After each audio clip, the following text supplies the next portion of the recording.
So the Vancouver Canucks season-ending press conference conferences, multiple conferences, because lots of people are going out there and talking about stuff, happened this morning. And there was a comment in particular that I wanted to go out there and make an entire gosh darn segment about, because I do think there is enough fuel in the fire here to get this going.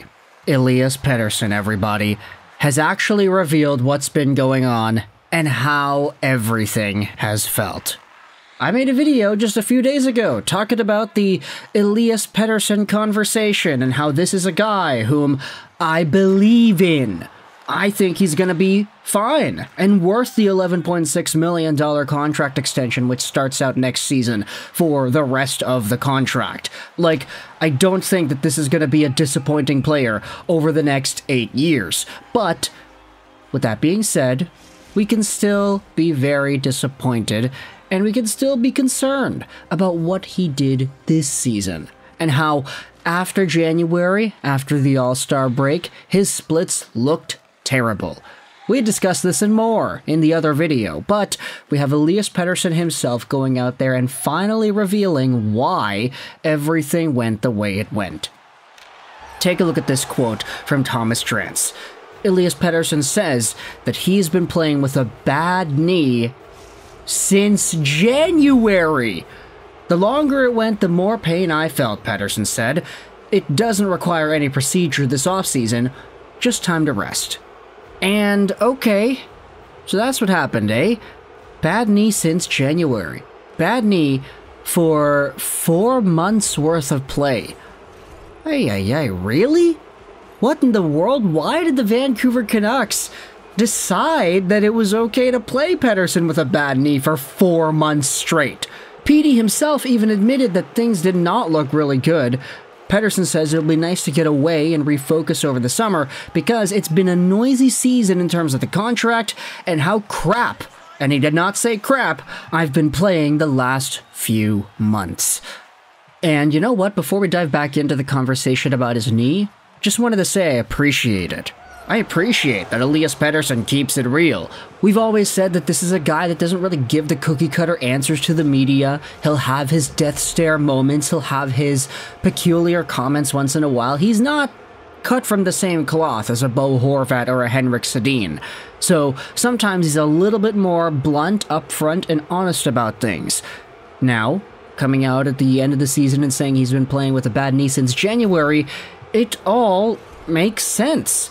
Elias Pettersson, ever since January, was playing a style of game where not only did his offense dry up, everybody's talking about that, but also his movement, the way he traversed around the ice, you could tell that he didn't have the same bite as he did earlier on in the season. There are shifts where we know Elias Pettersson can pick the puck up and just fly, where he can walk right in and snipe it, where he can just control play and unleash big one-timers on goal, where he could fire it and just make some damage happen. But as the season went on, that all went away.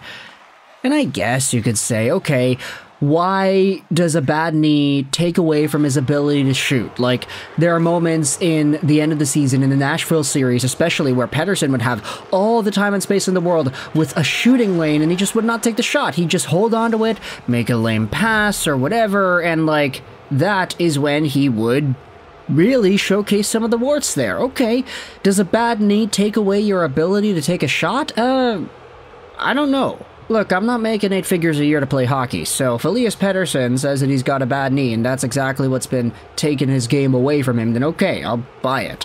Just in case you needed the splits though, Elias Pettersson, if you go over to his splits page on ESPN, here's kind of how everything went before and after the All-Star game. So pre-All-Star, Pettersson had 64 points in 49 games played. Do the math on that. 64 to be 49 times 82, that's on pace for 107 points. Then Pettersson in the second half of the season had the remaining production, so you do 82 minus 49, that is, what is that? 25 points in his last 33 games played, which is still not bad. Like, that's a totally okay point production metric, but Just the dynamism, what we know is capable out of Pettersson, the fact that he was a double point per game guy in January pretty much, only to see him fall off so heavily, that was a big deal. And in the playoffs, it wasn't any better. And so now you go out there and look at it and you're like, okay, why did the Canucks play this guy?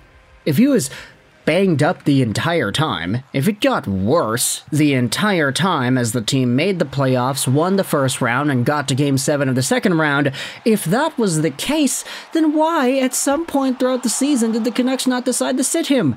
They sat Elias Lindholm for a good chunk of time, and guess what? He came back and he looked fantastic. Would Elias Pettersson have benefited from a similar kind of sit-down? Did the Canucks need to go out there and force themselves to win the Pacific Division? I get it, you know, you don't want to play LA in the first round, you don't want to play Vegas in the first round, but was it really so important for a team that wasn't supposed to even be in this position anyway? They weren't even supposed to be sniffing the first spot in the Pacific at all. Is it really appropriate to go out there and sacrifice Elias Pettersson's play just for a few more wins towards the end of the year? Pettersson was hurt in January, he was hurt around the All-Star break, he was hurt after that, he was hurt for 4 straight months, and he played the entire time? Come on, like, was there nobody in the organization that thought it would be a bad idea to play a guy on a bad knee for 4 months? If anything, it's actually kind of a miracle that he was able to play that long and things aren't looking as bad as they could have. This is why they keep injuries a secret from everybody during the playoffs. If anybody else knew that Elias Pettersson's knee was bad throughout the entire first round and second round, then okay, you know how much knee whacking, knee slapping, targeting would be going on there? Okay, honestly, I don't know how that's even, like, possible. You can't really slash guys, right? Maybe there'd be a lot more slew fitting, who really knows? But Elias Pettersson certainly was a guy that had trouble staying on his feet throughout this postseason run. Every reverse hit, every big body check he would deliver, you'd see him also fall down too. Like, you could never really body guys like he had in the past, where he forcefully pushes guys down and he walks away with it unscathed. He's always falling down. And now it's like, oh, his knee is bad. It's been bad for 4 months. Like, it makes sense now, but then again, it's like, why was he playing? Like, I don't understand that. Somebody want to let me know in the comments, like, why there would be some sort of incentive to keep him playing? They sat Lindholm, and that worked. Pettersson, maybe he could have had similar benefits. I'm no doctor, but, like, if Lindholm and Demko sat out for as long as they did and the Canucks were still okay, you take a look at how well Demko played when he returned in the very short stint that he returned. Elias Lindholm was fantastic when he returned as well. Could Pettersson have exhibited similar things? Does a knee thing take as much time as Lindholm needed to recover from? Like, I don't know, I'm just kind of sitting here thinking, man, what if they just rested him? Why? If Pettersson was injured since January, and it was so bad that it got worse and worse as the year went on, could the Canucks not have pulled some LTIR shenanigans themselves? Like, Pettersson was clearly not himself from post-All-Star break to the end of the playoffs. So would it not have been appropriate to have been like, hey, the guy's hurt, we're putting him in the LTIR because this is not working. Like, he's just not up to what we know he's capable of and he's feeling bad. Then they could have gotten a Jake Gensel or something. Maybe they could have gotten a Toffoli. And then reactivate Petey at the start of the playoffs, even if he's not 100%, even if he's like 80%. Even if he's 75%, you got another scoring threat in your team. That seems like a huge missed opportunity here, now that we know what actually happened. Did I go out there and make an entire gosh darn commentary about Pettersson being injured? Yeah. Ay, this is nuts, dude. This is kind of crazy. Is this a fumble? Because I'm thinking about this as if it was a fumble, but I want you to let me know your thoughts in the comments. Is this a fumble? Thoughts in the comment section below. I hope you enjoyed this video. And bye.